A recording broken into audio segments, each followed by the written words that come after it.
બધાને જય ગૌ માતા, જય ગોપાલ. મકર સંક્રાંતિનો પવિત્ર દિવસ એટલે કે જીવદયા પ્રેમીનો ખાસ દિવસ કહેવાય છે. દર સાલની જે આ સાલ પણ છેલ્લા 11 વર્ષ પૂરા કરી અને 12મા વર્ષ સુધી સતત આપણે દાન ઉઘરાવવાનું અવિરત કાર્ય આપણે ચાલુ જ રાખ્યું છે. જે પહેલી વખત આપણે દાન ઉઘરાવવા માટે જ્યારે ઊભા હતા ત્યારે એક સંકલ્પ કર્યો હતો કે જે બી આપણો પાસે દાન આવશે, જે બી XYZ જો બી, એ આપણે પાલનપુરની એમ્બ્યુલન્સ અને પાલનપુરની ગો હોસ્પિટલ જે ચાલુ છે આપણે આ હાઈવે ઉપર, એને ₹1 ન રાખી જે બી ગાયની હોસ્પિટલો છે, જે મોટા મોટી, એક તો બાબર જલારામ ગૌશાળા આવી, ડીસા જલિયાન ગૌશાળા આવી, એક મહેસાણા પાસે એક પાચોટમાં હોસ્પિટલ છે, એવી જે બી હોસ્પિટલો છે મેન, એના સિવાય બી જે બી નાની મોટી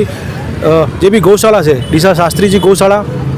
એવી જે બી ગૌશાળા, એ દરેક ગૌશાળાની અંદર અમે ડિવાઈડ કરી અને દરેક ગૌશાળાની અંદર દાન આપવાનું નક્કી કર્યું હતું.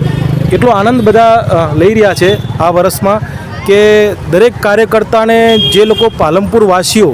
મન ખોલી દિલથી જે ધન આપી રહ્યા છે, એ ખરેખર પાલનપુર વાસીઓનો, અને જે બી અહીંયા આગળ સ્પેશિયલ અહીંયા આગળ દાન આપવા માટે અમુક જણા તો આવે છે કે ગુરુ નાનક ચોકની અંદર આજ ઉત્તરાયણના દિવસે પરેશભાઈ અને એમની ટીમ ઊભી હશે એટલે સ્પેશિયલ અમુક લોકો જે દાન આપવા, એમને દરેકને આજના દિવસે હું આભાર વ્યક્ત કરું છું. બધાને જય ગૌ માતા, જય ગોપાલ.